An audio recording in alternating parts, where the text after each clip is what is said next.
Hello, everyone, and welcome to Wired for Wonder. My name is Lori Kirkland, and I'm excited today to have Dr. Josh Scarpino, Vice President of Information Security at TrustEngine and the CEO and founder of Assessed Intelligence, here to join us today. Josh, welcome to the show. You want to give the audience a little introduction of who you are? Yeah, sure. Thanks for having me. I'm the VP of Information Security at TrustEngine, which is a fintech. We offer solutions for mortgage companies and providers. And then I'm the CEO of Assessed Intelligence, which is a research and consultancy firm specializing in secure and responsible technology deployment and consultation. So you sit at such an interesting, must have such an interesting perspective. You sit at kind of a unique place where you fully understand the technology. You're actually responsible for it in your day-to-day job, and at the same time, you're actually looking at the future of work and what are the things that the rest of the business needs to consider as they're moving forward.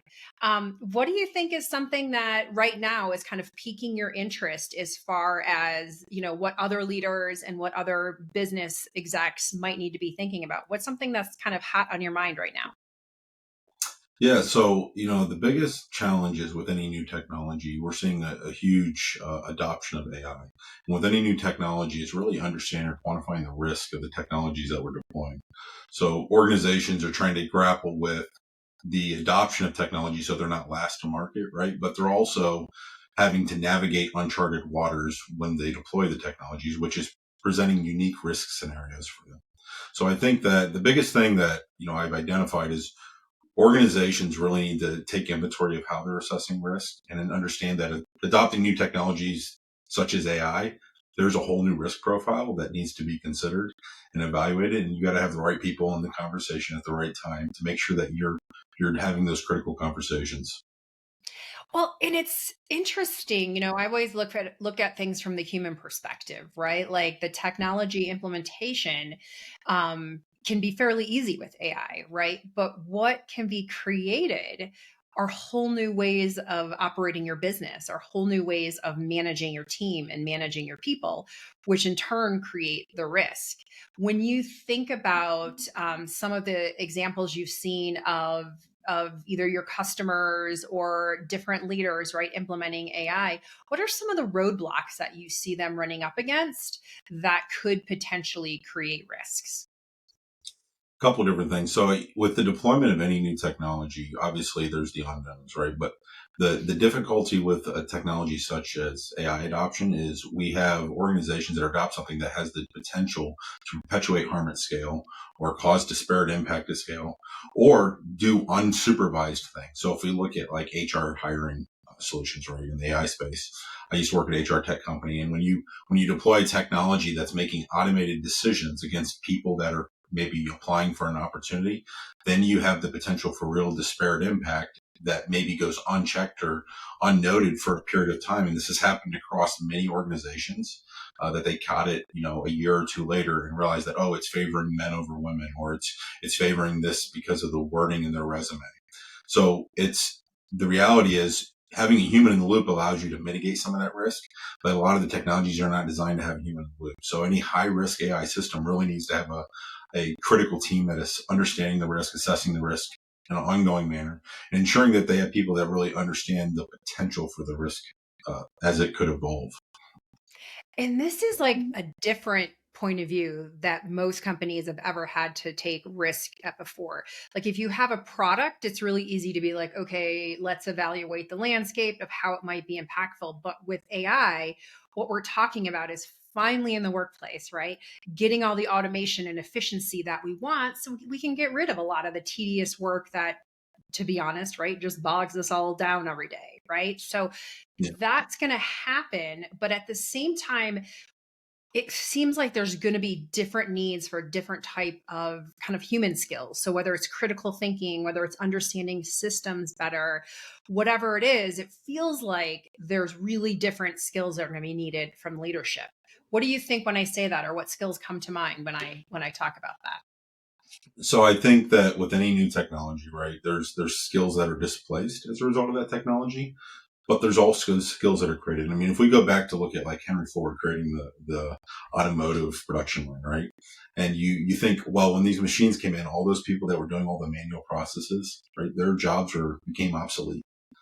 But then in turn, we now have people that manage and maintain the systems and maintain the production infrastructure. And the same applies to AI. So while we may be displacing people and roles in some areas across the industry, I think it's important to know that it opens up a whole new world of opportunity for people to train the systems, to understand the impacts of the systems, to assess the risk of the systems. Risk professionals in general are going to have to grow because this industry is now grappled with a technology that can again perpetuate harm at scale. I don't want to say that too many times, but the reality is it's a technology that's designed to drive scale and efficiency, right? At scale. So we have to ensure that the people are there that can actually quantify that, assess it, and mitigate the risk for the organizations and for society where it's being deployed, because we all have different societal values depending on where we're from. Yeah, that's really interesting because if you think about some of the unintended consequences, right? Which is, I feel like that's all over the news of like, oh my gosh, it could be really bad. But I am also an optimist. So on the same side, I feel like it could also be really good.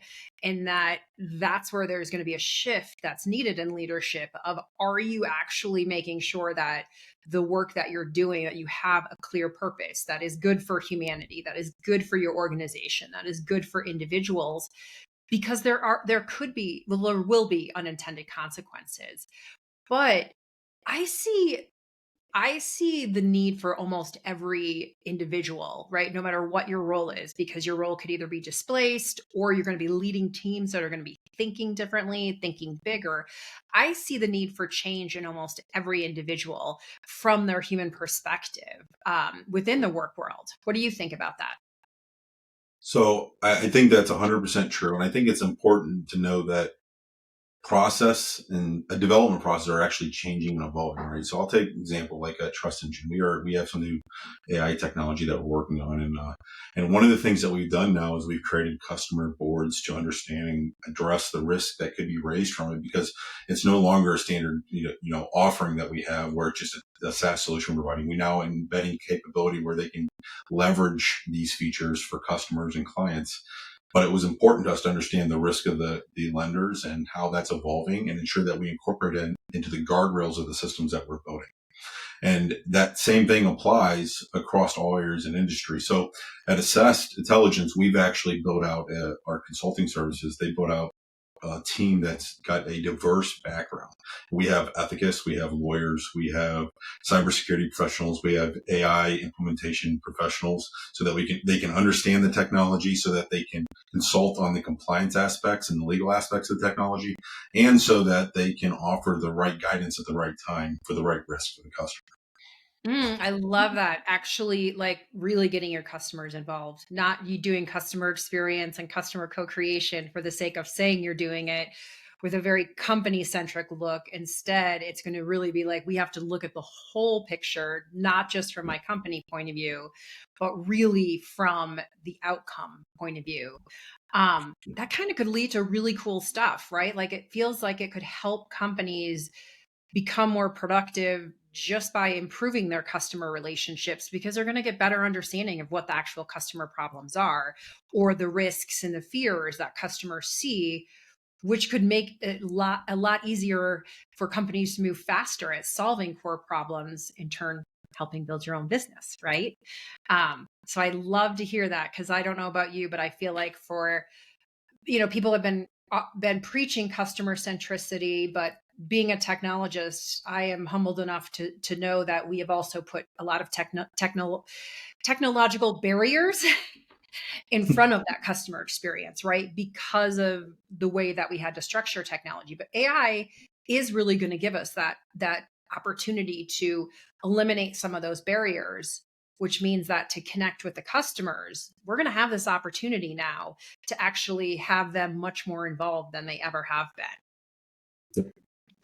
I think it's important to note, like if we remember in the cybersecurity, right, the big conversation cybersecurity was always shift security left, because it's a lot more cost effective for organizations. So it's the same thing applies to the world of AI. So when we're deploying technologies, we could delay implementing controls or protections or the foundational governance. and when we deploy these technologies, but at what cost? Because there's always a cost to what you do in business. So if we delay it now, there's going to be a harder cost later on, and it's probably going to be more, and it could derail operations. It could cause financial impact in the organization, and it could cause significant reputational impact if it did have a disparate impact against somebody as a high-risk system. So what do you say to companies, especially because you're in fintech, right? It's a pretty risk adverse group. Um, but at the same time, right, you've got millions of people's dollars and futures that you're protecting, right? So what do you say to leaders of fintech companies who may have, for the digital transformation revolution of, the 2010s, 2020s, may have delayed it? What would your advice be for how they approach AI? I think with any technology, it's important to take extra time to understand the potential risk of the technology because of what you're deploying and how it can have a significantly different impact on the people that you're targeting. Part of that is we need to understand, is this a high risk system? What type of data is going into the system and how it will be used? But also, what are the downstream implications to the people that it's deployed against? And a lot of technology that are point solutions, we don't really consider those things in depth. We consider them, at a cursory level on the impact of the business and stuff. But the scale and scope of AI is significantly more, and the data that's processed or correlated is significantly more than a traditional solution. So I would say that organizations need to refine their risk evaluation processes, ensure that the technologies you're deploying are going through a fully developed risk process to understand the risk as it applies to the people that you're deploying against and to your organization, and not do that in a silo manner, and solicit diverse input to that process. Because a lot of times we say, oh, the person in charge of IT is responsible for that, or the person in charge of compliance is responsible for that. And it's one person, right? It's a very narrow view. You need to have diverse stakeholders as part of that process to really bridge outside of what the normal impact would be. Because as I said earlier, the cultural, I would say what's acceptable in, let's say, Africa or EU is not the same as what's acceptable in America, right? We have completely different moral standards on what is normal, what's moral, what's acceptable. And we have to take those considerations into account when we're evaluating technologies and who they're being deployed against. Yeah, I love you've mentioned values before, and now you're mentioning morals. And I, as a technologist, I am with you. This is actually really going to bring up some pretty big thinking that we as humans have to do to consider things we've probably never had to consider in our lifetime, because we're going to be faced with some pretty big questions of, is what I'm doing going to cause harm? Is it going to create good? And what is the role that I personally can play as a leader, right? To make sure that we're at least where we can have integrity and have integrity with the morals and values of the company, of the people around me, with what I personally think, but as well as the values of the teams that I lead. That brings up a good question of kind of leadership in the world of AI, right? Like exec teams, boards that may have, as you mentioned, often put risk as, oh, it's a department or it's something that's over there, actually have to start thinking differently. And I know you talk to a lot of boards and executive teams. What would you say to those leaders who are like, okay, I don't really know much about technology, but I know I have to start learning it? What is some advice you would give to those leaders to help them get ready to start really facing the change that is here? I'd say understand that this is not the same technology solution that you deployed over the last 30 years, right? And I would say that don't expect the leaders in your org to hold them accountable to be the end answer or have the end answer for the technology you're deploying. It's good to solicit feedback outside of your team to help empower them, enable them to do their job properly. A lot of organizations will defer to the leadership they have that maybe is not skilled in this area, and they in turn they kind of work their way through it, but it may not be the best or proper approach. And you're not really empowering your team to do their best or put forth their best work if you don't get them the right resources. I mean, everybody goes back to resource conversations all the time, right? And part of this is not just another technology. Make sure you have the right people in the conversation or the right consultants in the conversation to mitigate the risk to your organization and ensure that you're doing what's right by society as a whole. So I love that. And it does bring up, right? We are kind of at a place where we are going to be tearing down silos, where even if you're in the revenue department, you have to understand what your customers want and how the technology is going to change the way that you do business, right? Like it's going to cause every single one of us to have to change. And I know at deephumanx, we work a lot on the upskilling of leaders, to actually start working with what are some of the cognitive flexibility skills? How do you start riding the wave of change when we're in a world where we've kind of taken, you mentioned Henry Ford, we've kind of taken that production line thinking really since the Industrial Revolution for the last 100 years or so. And it's been, hierarchical, and it's been like linear thinking, A to B plus C equals the outcome. But that's kind of all going away, right? Like we are no longer going to have this very pretty laid out picture.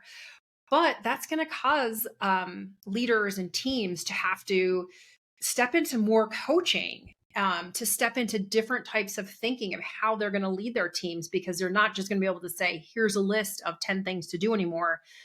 Because by the time you make that list, it might be irrelevant, right? Yeah. So, what are some human skills that you think people should be looking to upskill themselves on as well as their teams? So I'm obviously someone that believes passionately in continuing education, whether that's through a formal endeavor or not. I think it's important that if you're going to be using technologies or adopting new technologies, that you got to have people that really understand the risk or how they're being deployed. Education is a core tenet of any technology you deploy, right? So when we're deploying new infrastructure, you send people to trainings to understand that infrastructure. The same applies to any AI tech, right? You don't have to have people that only understand how to deploy the tech, but you got to understand how are risks evolving. So now you have compliance professionals that need to expand their knowledge base outside of the technology, or you need to bring resources in, as I said. It's important that we have a diverse view of understanding the risk of technology, and that's done through education. So expand your knowledge with nonprofit organizations like ForHumanity, or adopting standards like ISO, or any other number of organizations offer frameworks and guidance on how to mitigate the risk. It's important that you understand how these can evolve the perception organization and really improve the maturity of your organization in these areas. So. Okay, so I love that, because that does feel like we are definitely at a time where any type of lazy leadership that's being practiced is going to go away. I get a checklist of things to do is going to go away, which is going to lead to some pretty cool opportunities for all of us to find some value and purpose and define for ourselves, really, if we're going to see our jobs change, right? We're going to have this opportunity anyways to infuse what it is we want to bring to our own future selves. At deephumanx, we consider X is kind of everyone's individual variable, because as humans, right, we all have different motivators. You talked a lot about work stuff, but what do you think overall your X is in life, right? What is it that is your undefined variable in your leadership journey? The thing that guides me generally is my daughters have to grow up in this world, and I have to create a better future for them. And we are in the process. We're at a nexus of like this technology being deployed, and if we don't solve these problems now, then they are going to be the ones that have to deal with it later on. Whether it's because of just privacy around their online profiles or digital identities, and or systems that are being deployed that disparately impact them, right? So that is a core tenet of why I lean into what I do and why I believe that these are important missions that we have to deal with today and not later. So that's what kind of drives me and what leans me into why I do what I do. So for your girls, you're like, we have to do something, which is pretty awesome, because the work world as we've known it for the last couple of decades has been, work for money and be happy that Mhm. you have a job. And it's really changing because all of a sudden we're like, wait, you've wanted us to work like machines and now we have machines to do our work. So it means that, right, the essence and the things that really drive us, like your passion for risk, is very clear. But I love the idea that your passion for risk comes from creating a better future for your daughters. That's amazing. And that is right. I think all of us, anyone who has children, can really relate to it. So I love that. Um, what do you think? How do you think that technology is going to actually change? One of the things that I get all the time is, oh, but AI is going to mean more screens. What's your view on how AI might actually change the way we incorporate or we interact with technology? Yeah, so I think AI is going to drive efficiency, right? Because AI is still narrow AI today. Like at some level, yeah, it's going to continue to advance. Technology does advance over time, but right now we have narrow AI, which is focused on delivering cheap results in a specific category of deployment. And I think it's important to remember that the stuff we have today is really driving efficiency among recurring tasks and processes and stuff like that. So will it drive efficiency? Yeah, but it gives people the ability to free up time to invest in more things that require human tact. Because today, AI cannot replace human tact. Like there is no replacement for a human being in a process. That's why having a human in the loop in some of these AI systems is critical, right? Because there's still a different perspective that a human brings to that process. So I think that it's going to drive efficiency and stuff that's recurring, but it can't do what humans can do, such as generate new knowledge and stuff like that. Like people claim that it does, but even if we look at like even the large language models that are deployed today, right? They're all trained on existing knowledge and generating Yeah. intel and off of existing knowledge. And I think it's important to remember that that normalizes outputs over time when you start correlating a lot of information and deriving outcomes from that. So while I can provide insights and actionables and drive efficiency, I think there's still a value to human tact in a lot of processes. Yeah, and I couldn't agree with you more. I think that when you start really using AI, and if you are a lazy person who's like, I'm going to take the first answer that it gives me, and that's how you work and your methodology is I that is great, but it will soon be that that answer is the same that everyone else is getting. Yeah. But where Question everything. That's the key. what Question everything. question? Trust nothing. Amen. Like you can, I love it because like I nerd out on thinking about like what motivates us people, people, how is our thinking process works. And I love it that you can actually take a concept that would be so hard for me to explain to you where I'm at, and I can go much further deep, much deeper into it, much faster and much further than if I didn't have that. But at the same time, it's really making it clear. And this is where I think that to calm people's fear is that when you start using the technology, you can start seeing very clearly what is purely just AI generated with little human thought and what is actually deep human thought with AI, because you see things that are created and ideas that are not kind of this next step up. They're very profound, and it is a talent that I feel like AI is helping me personally, and I'm watching our clients do it too, where they're like, holy cow, we never thought we didn't even know that we needed this possibility, and now we have the need for this system. So I think it's Yeah. really exciting. My mother does international trade, and it's funny you mentioned that because we were talking to our daughters, and my oldest asked, what is it exactly you do? And she's like, well, she didn't know how to explain it, but she typed it in Chat GPT, and it said, explain this as edit to an 8-year-old. And it did an incredible job. She was actually shocked by the outcome. And it takes, and as I said, it drives efficiency, right? It takes the process that we're commonly associating with that would take us hours to do or to decipher and say, okay, well, how do I explain this to an 8-year-old and break it Hmm. down? It does it in a matter of seconds. So it drives efficiency and frees up capacity for new thought or new capabilities, right? So I think there is value in the technology. It's important to understand that we need to embrace technology. It's not going away, regardless of what people Hmm. think. And I think it's important to remember that use it to empower you to do things, but always question, always be Always cautious wish because it like it does hallucinate a lot. it does, and that's getting better. But I think that it's true, right? As technologists, we can say, like, one, we're really just scratching the surface, and there's going to be a lot of stuff that's unknown. But there's also going to be a lot of stuff that's unknown that's going to be created due to human beings really being able to up level themselves and like tap into the creativity that has really been missing from, from the workplace, right? Like it does feel like we've become very process oriented, standardization, efficiency. Yes, we want all of that, but what if we can also get some creativity in there to solve problems much faster? And that's where that human upskilling, there's going to be this huge opportunity for humans to make bigger impacts like they haven't seen before.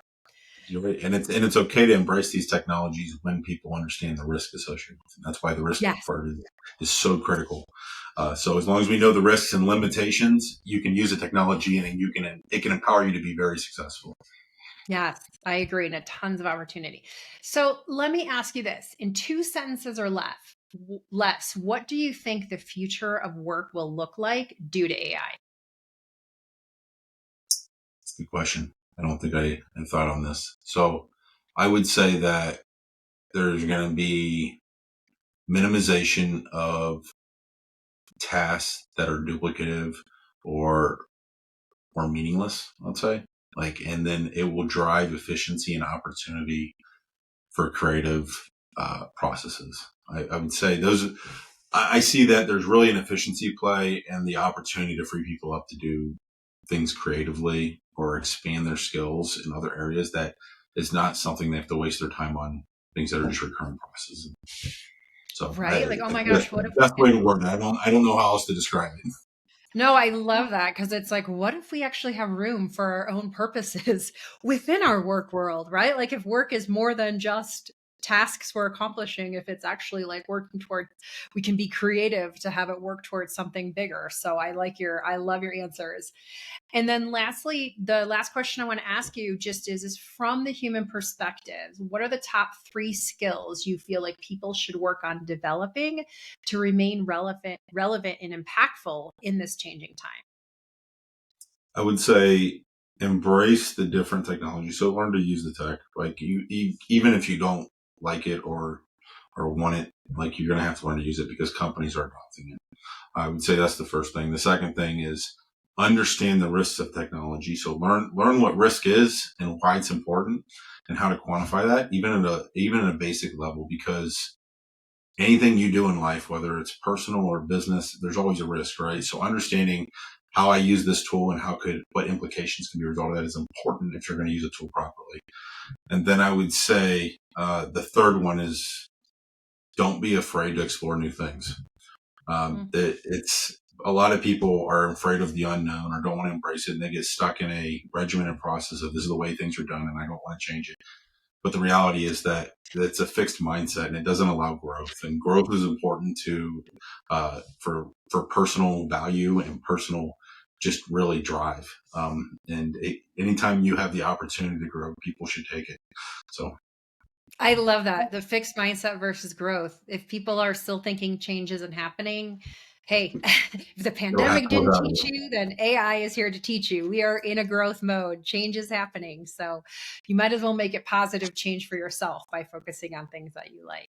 Well, Dr. Josh, you have been an amazing guest. If our listeners wanted to find you or check out any of the work you're doing, where is a good place we should send them? LinkedIn is a great place. Josh Scarpino on LinkedIn, Dr. Josh Scarpino. And then I also have joshscarpino.com as my personal page. And then obviously the two companies, TrustEngine and Assess Intelligence. Awesome. Well, thank you for being on the show. And we thank you, everyone who's listening.